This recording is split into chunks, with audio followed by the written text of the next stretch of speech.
I froze at the top of the stairs, my heart pounding in my chest. The hushed voices from the kitchen below carried up to me, clear as day in the quiet house. Rick, you can't hide Jordan from Casey forever. What if she finds out? My mother-in-law Esther's voice was sharp, even in a whisper. She won't, Rick replied, his tone dismissive. Casey's too busy playing housemaid to notice. I gripped the banister, my knuckles turning white. 15 years of marriage, and this is what it had come to? My husband discussing his affair with his mother in our kitchen, while I eavesdropped like some pathetic spy in my own home. You're playing with fire, Esther warned. Casey may be a doormat, but even doormats have their limits. I bit my lip, fighting back tears. A doormat, is that all I was to them? Mom, drop it, Rick snapped. I've got this under control. Casey's not going anywhere. The certainty in his voice made my blood boil. I took a deep breath, steadying myself. They were right about one thing. I wasn't going anywhere, at least not yet. I crept back to our bedroom, my mind racing. How long had this been going on? How could I have been so blind? The next morning, I plastered on a smile as I made breakfast. Rick stumbled into the kitchen, bleary-eyed and hungover. Morning, honey? I chirped, setting a plate of eggs in front of him. Sleep well? He grunted, not meeting my eyes. Fine, thanks.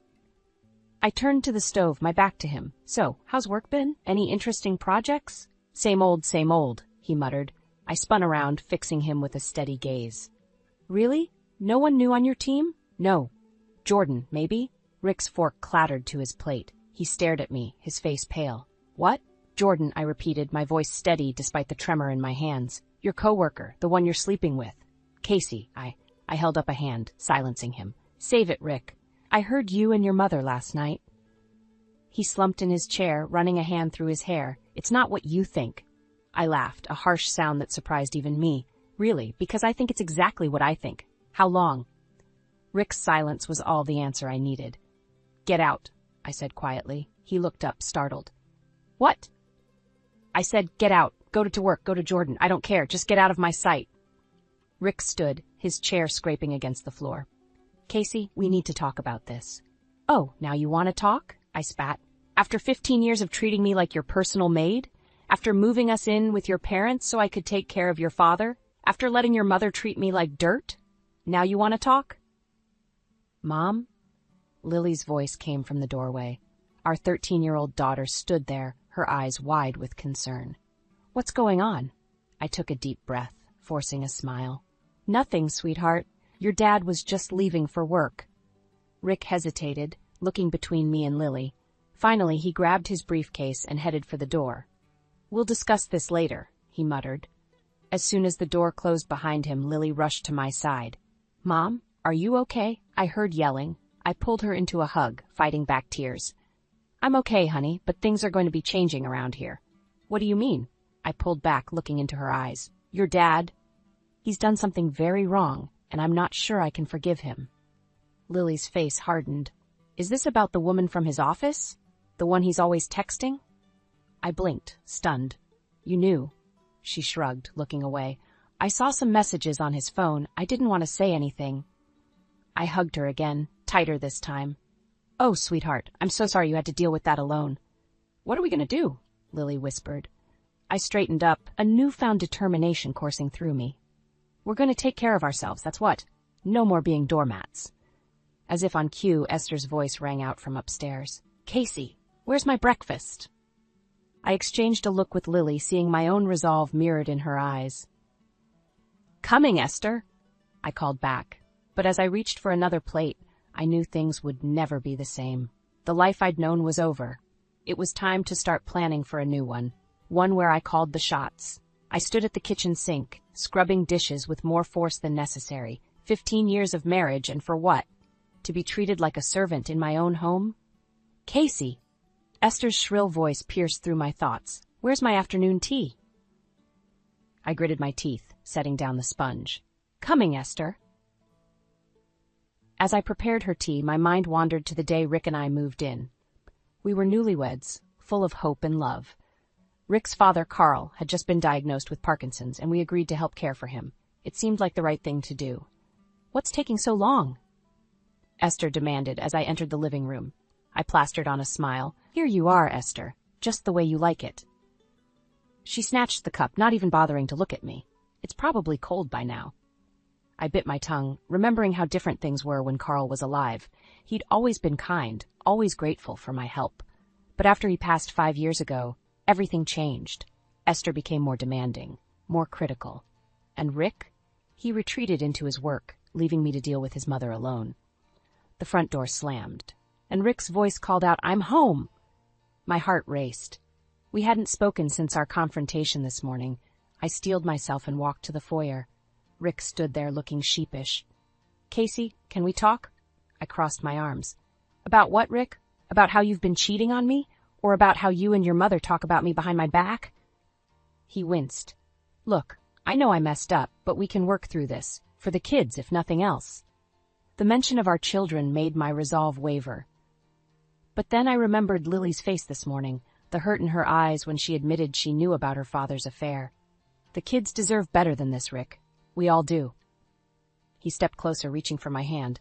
"I'll do better, I promise. Just give me another chance." For a moment I almost believed him, but then Esther's voice rang out again.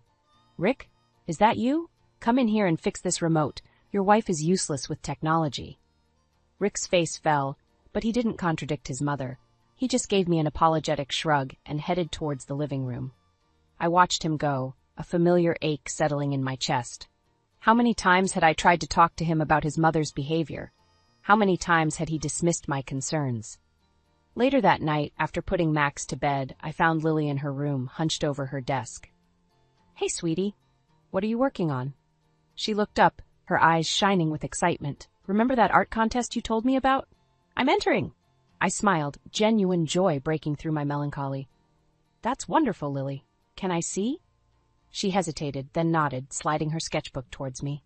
I gasped as I took in the intricate design.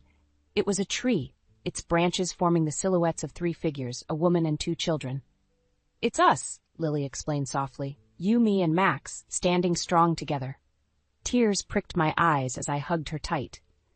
"It's beautiful, honey. You're so talented." As I held my daughter, a sense of clarity washed over me. I couldn't keep living like this, not just for my sake, but for my children's. They deserved to grow up in a home filled with love and respect, not tension and resentment. I pulled back, looking into Lily's eyes. "Sweetheart, there's something I need to tell you. Things are going to be changing around here soon." Lily's expression grew serious. "Are we leaving?" Her perceptiveness startled me. "How did you know?" She shrugged. "I've seen how unhappy you are, Mom, and after this morning, I just figured something had to give." I nodded, swallowing hard. "You're right. We can't stay here anymore. But I promise you, no matter what happens, we'll face it together. You, me, and Max." Lily squeezed my hand, just like in my drawing. As I left her room, I felt a newfound determination. Tomorrow, I'd start making plans. It was time to reclaim my life, for myself and for my children. The road ahead wouldn't be easy, but for the first time in years, I felt hope blooming in my chest. The next morning, I woke with a renewed sense of purpose. While Rick was in the shower, I slipped into his office and logged onto his computer. My fingers flew across the keyboard as I searched for apartment listings and job opportunities. A notification popped up on Rick's screen, a new email from Jordan. My stomach churned, but I clicked it open. "Can't wait to see you tonight? Same place, same time?" I quickly closed the email, my resolve strengthening. There was no going back now. As I made breakfast, my phone buzzed. An unknown number. Curious, I answered. "Casey?" "It's Tim. Tim Cooper from college. Remember me?" My heart skipped a beat. Tim had been my closest friend in art school, always encouraging my work. "Tim, of course I remember. It's been ages. I saw some of your designs online," he said. "You're still incredibly talented, Casey. What happened to chasing your dreams?" I glanced around the kitchen, lowering my voice. "Life happened, but maybe it's time for a change. Well, I've got a freelance project that could use your touch. Interested?" Before I could answer, Esther's voice rang out. "Casey, who are you talking to? Breakfast isn't going to make itself." I gritted my teeth. "Tim, I'll call you back. I'm definitely interested." After a hectic morning of catering to Esther's demands and getting the kids off to school, I finally found a moment to slip away. I called Tim back, my heart racing with excitement. "Tell me more about this project," I said, closing my bedroom door. Tim's enthusiasm was contagious. It's a rebranding for a local women's shelter. They need a fresh look, something empowering and hopeful. Your style would be perfect. As Tim outlined the details, I felt a spark I hadn't experienced in years. This was more than just a job. It was a lifeline. I'm in, I said, surprising myself with my confidence. When can I start? How about we meet for coffee tomorrow to discuss the details? Just then, I heard the front door open. Rick was home early. I've got to go, I whispered. Text me the time and place. I'll be there. I hung up just as Rick appeared in the doorway. Who were you talking to? Wrong number, I lied smoothly. How was work? Rick shrugged, not meeting my eyes. Fine. Listen, I've got a late meeting tonight. Don't wait up. My blood boiled. A late meeting with Jordan, no doubt. But I forced a smile. Of course. Have a good time. As soon as Rick left, I threw myself into research. I looked up divorce lawyers, custody arrangements, and how to secure my finances. With each piece of information, I felt more empowered. That evening, after putting the kids to bed, I sat at my old drafting table. Dust had gathered on the surface, a testament to how long it had been since I'd allowed myself to create. I pulled out a fresh sheet of paper and began to sketch. Hours flew by as I lost myself in the work. When I finally looked up, it was past midnight. The house was silent, Rick still not home. I studied my designs, a sense of pride swelling in my chest. They were good, really good. For the first time in years, I felt like myself again. A car door slammed outside. Rick was home. I quickly gathered my sketches, hiding them in a drawer. As I climbed into bed, pretending to be asleep, a realization hit me. I didn't need Rick or Esther's approval. I had talent, drive, and most importantly, a way out. Tomorrow, I'd meet Tim and take the first step towards my new life. But for now, I closed my eyes, a small smile playing on my lips. The Casey they thought they knew, the doormat, the silent sufferer, was gone. In her place was a woman ready to reclaim her life, one sketch at a time. Little did I know, the path ahead would be far more challenging and rewarding than I could have ever imagined. The next few days were a whirlwind of secret preparations and stolen moments. I'd set up a new bank account, started packing essentials when no one was home, and even found a small apartment for rent across town. But telling the kids about our impending departure weighed heavily on my mind. One afternoon, while Rick was at work and Esther was at her book club, I sat Lily and Max down in the living room. Kids, we need to talk about something important, I began, my heart racing. Lily's eyes narrowed. Is this about Dad's affair? I nodded, surprised by her perceptiveness. Yes, partly, but it's more than that. We're going to be moving out soon. Max's lower lip trembled. But why, Mommy? Don't you love Daddy anymore? I pulled him close, fighting back tears. Oh, sweetie, I'll always love your dad in some way, but sometimes adults need to make hard choices to be happy and safe. Lily took my hand. I think it's the right thing to do, Mom. We can't stay here with Grandma being so mean to you all the time. Her maturity both warmed and broke my heart. I hugged them both tightly, grateful for their understanding. That evening, as we sat down for dinner, the tension in the air was palpable. Rick barely looked at me, while Esther's eyes bored into me with suspicion. So, Casey? Esther began, her voice dripping with disdain. I hear you've been working on some little project? Playing with your doodles again? I took a deep breath, steeling myself. Actually, Esther, I've taken on a freelance job. It's a rebranding project for a women's shelter. Rick's head snapped up, surprise evident on his face. Esther, however, scoffed. Playing with your little doodles won't pay the bills, Casey. Rick deserves better. The room fell silent. I could feel Lily and Max's eyes on me, waiting to see how I'd respond. In that moment, something inside me snapped. I stood up slowly, placing my napkin on the table. I'm more than these little doodles, Esther. Watch me prove it. Rick finally spoke up. Casey, sit down. You're embarrassing yourself. I turned to him, my voice steady. No, Rick, I'm done sitting down.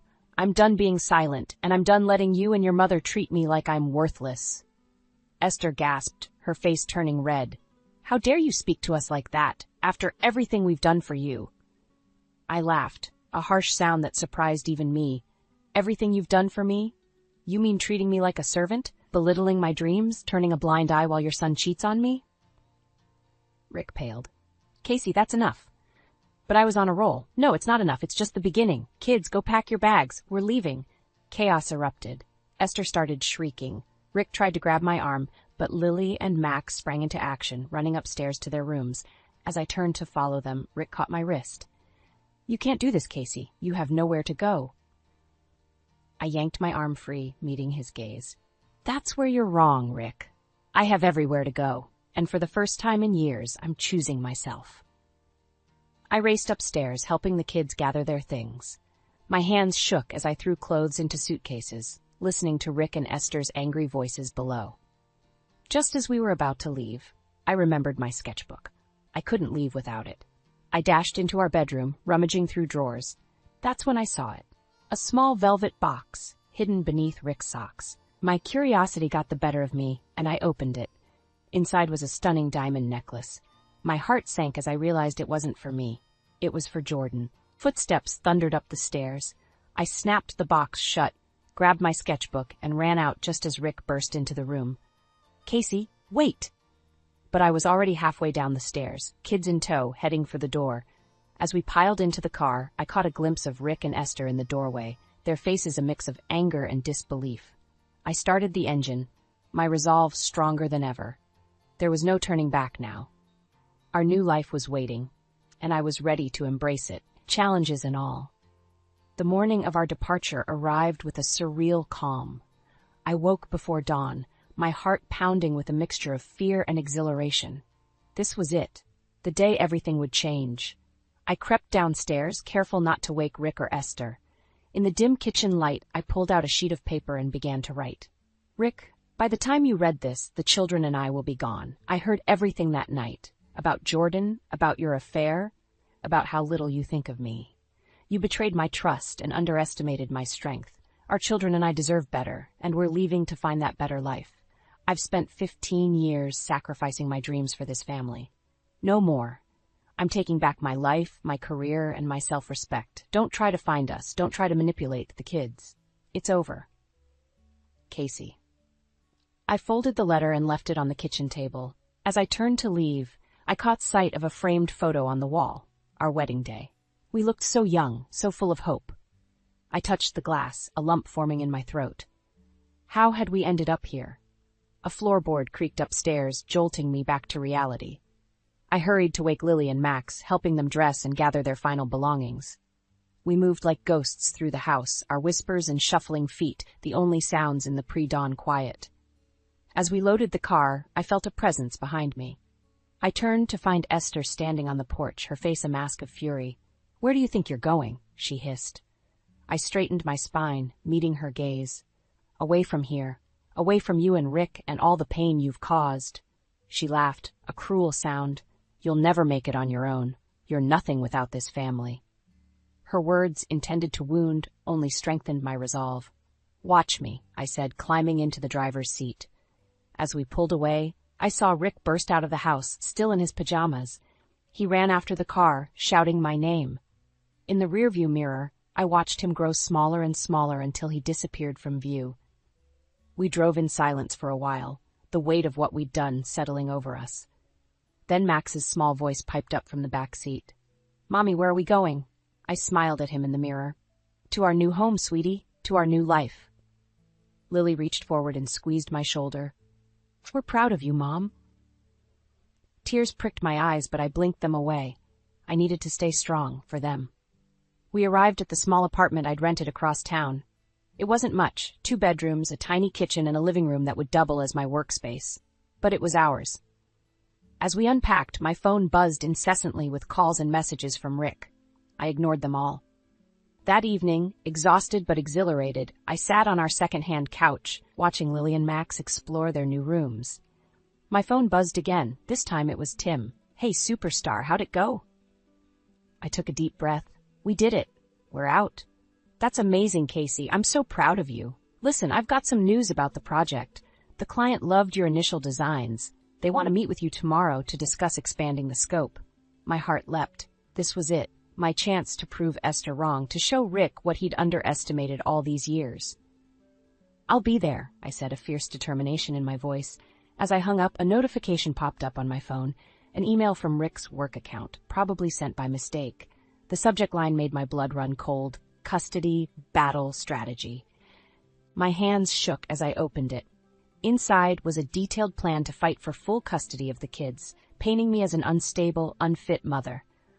I sank to the floor, the phone clattering beside me. Just when I thought we were free, just when I dared to hope for a better future, Rick was plotting to take away the very reason I'd found the strength to leave. In that moment, I realized this wasn't just about me anymore. It wasn't even just about the kids. This was war, and I'd be damned if I didn't fight with everything I had. I picked up the phone, my fingers flying across the screen. "Tim, I need a favor. Can you recommend a good lawyer?" The battle for our future had only just begun. The days following our departure were a whirlwind of activity. Between setting up our new home, preparing for my meeting with the women's shelter client, and consulting with the lawyer Tim recommended, I barely had time to breathe. But the constant motion kept me from dwelling on the enormity of what I'd done. That is, until Rick showed up at our door. I was in the middle of a video call with my new client when the pounding started. Lily, who had been reading on the couch, jumped up with wide eyes. "Mom," she whispered, "it's Dad." My heart raced, but I kept my voice steady as I addressed my client. "I'm so sorry, but I need to step away for a moment. Family emergency." I muted the call and turned to Lily. "Take Max to your room and lock the door. Don't come out until I say it's okay." As soon as the kids were safely out of sight, I opened the door. Rick burst in, his face a storm of emotions. "Casey, please," he pleaded. "We can work this out." I stood my ground, my voice ice cold. "Your actions spoke louder than your words, Rick. Our children and I are moving on." He ran his hands through his hair, frustration evident. "You can't just take my kids away from me. I'll fight you on this, Casey. I swear I will." "I know about your custody battle strategy," I shot back. "Did you really think I wouldn't find out?" Rick's face paled. "How did you? It doesn't matter. What matters is that you're trying to paint me as an unfit mother when you're the one who betrayed this family." He stepped closer, his voice low and dangerous. "You have no idea what you're up against, Casey. My mother has connections. We'll bury you in legal fees. You'll lose everything." For a moment, fear gripped me. But then I thought of Lily and Max, of the life I was fighting to build for us. I straightened my spine and met Rick's gaze. "Get out," I said, my voice steady, "and don't come back unless it's through our lawyers." As I closed the door on Rick's stunned face, I heard a commotion from the hallway. Esther's shrill voice carried through the thin walls. "Richard, did you get them? Are they coming home?" I pressed my ear to the door, listening intently. "No, Mom." Rick sighed. "She's not budging. We need to regroup." "This is ridiculous," Esther screeched. "Who's going to take care of the house, cook my meals? That ungrateful little—" Their voices faded as they moved down the hallway. I slumped against the door, my heart pounding. The reality of what I was up against hit me full force. Rick and Esther weren't just fighting for the kids. They were fighting to maintain their comfortable life, with me as their personal servant. A gentle knock on the bedroom door jolted me back to the present. "Mom?" Lily called. "Is it safe to come out?" I took a deep breath, composing myself. "Yes, sweetie. Everything's okay now." As Lily and Max emerged, I was struck by the concern in their young faces. They'd been through so much already. How could I protect them from what was coming? My laptop chimed, reminding me of the interrupted call. With shaking hands, I unmuted myself. "I'm so sorry for the interruption. Where were we?" The client's face filled the screen, her expression kind. "Casey, is everything all right? You look a bit shaken." I opened my mouth to assure her I was fine, but to my horror, tears sprang to my eyes. Before I could stop myself, I was sobbing. "I'm sorry," I choked out. It's been a really tough week." To my surprise, the client's eyes softened with understanding. "Casey, I run a women's shelter. I know that look. You're not just designing our logo, are you? You're one of us." Her words broke something open inside me. Through my tears, I found myself pouring out the whole story. The affair, the emotional abuse, the custody threats. When I finished, I was sure I'd blown my chance at the job. Instead, the client leaned forward, her voice filled with conviction. "Casey, you're exactly who we need for this project. Your strength, your resilience. That's what our shelter is all about. And I promise you, we'll do everything we can to help you through this." As the call ended, I felt a glimmer of hope. Maybe I wasn't as alone in this fight as I thought. But as I turned to comfort my worried children, I knew the real battle was just beginning.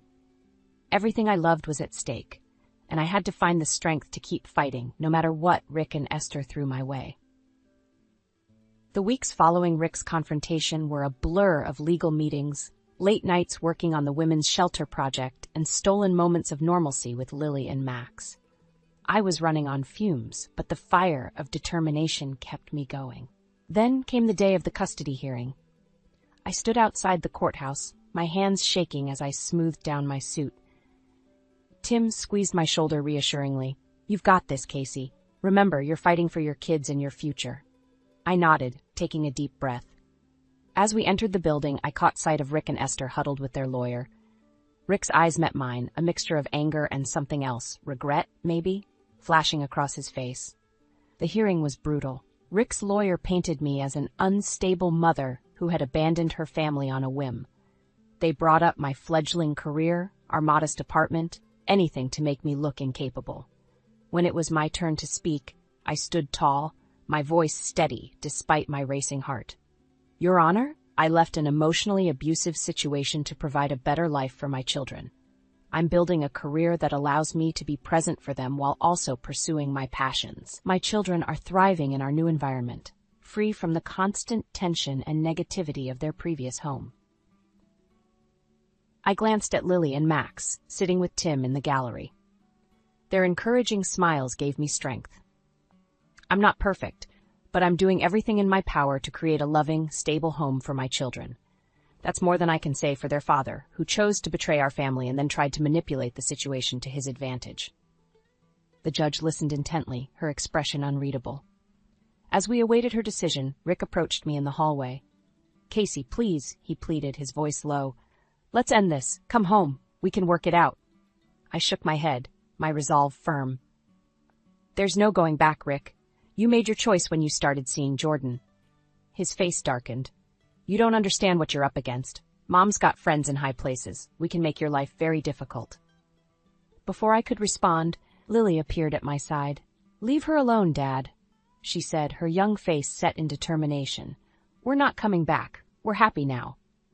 Rick's expression crumpled. "Lily, sweetheart, you don't mean that." "I do," Lily insisted. "Mom's shown us what real strength looks like. You and Grandma just want someone to boss around." Rick opened his mouth to argue, but the bailiff called us back into the courtroom. My heart pounded as the judge began to speak.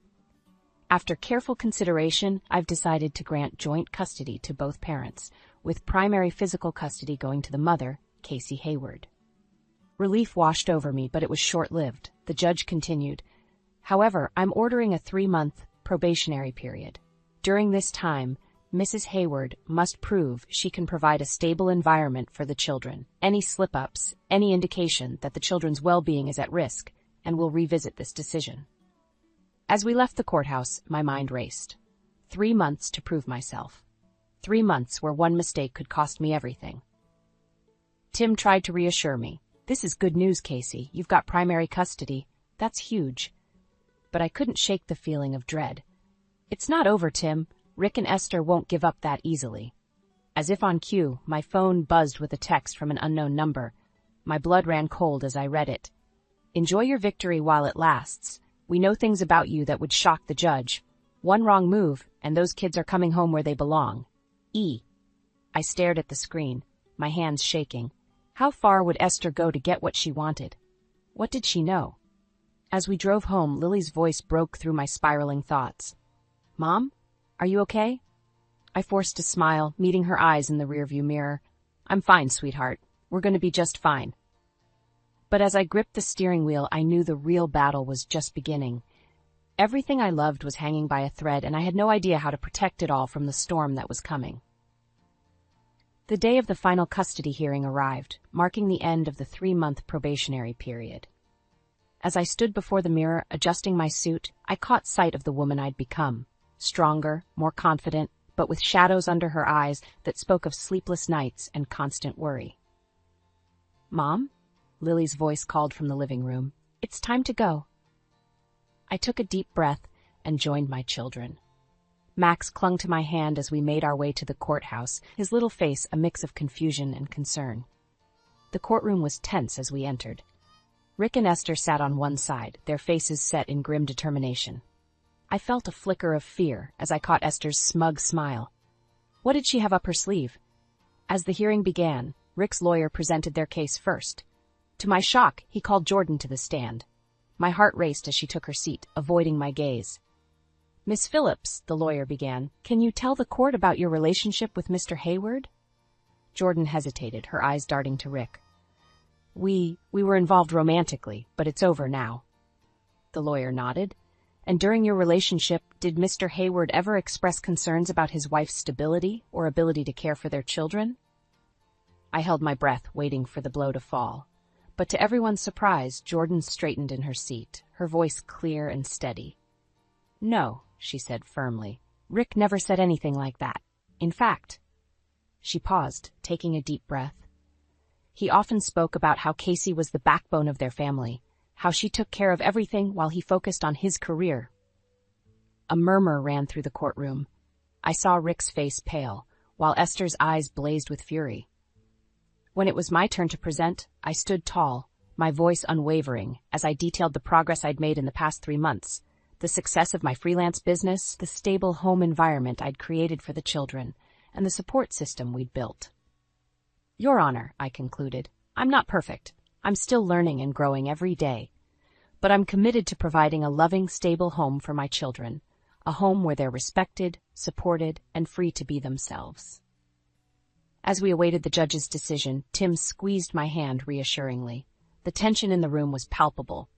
Finally, the judge spoke. After careful consideration of all the evidence presented, I've reached a decision.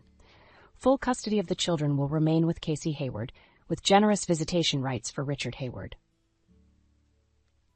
Relief washed over me. But the judge wasn't finished. Furthermore, she continued, I'm ordering Mr. Hayward and his mother to attend family counseling.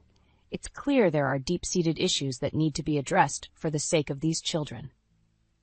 As we left the courthouse, I felt a weight lift from my shoulders. It was over. We'd won. Esther brushed past us, her face twisted with anger. This isn't the end, Casey, she hissed.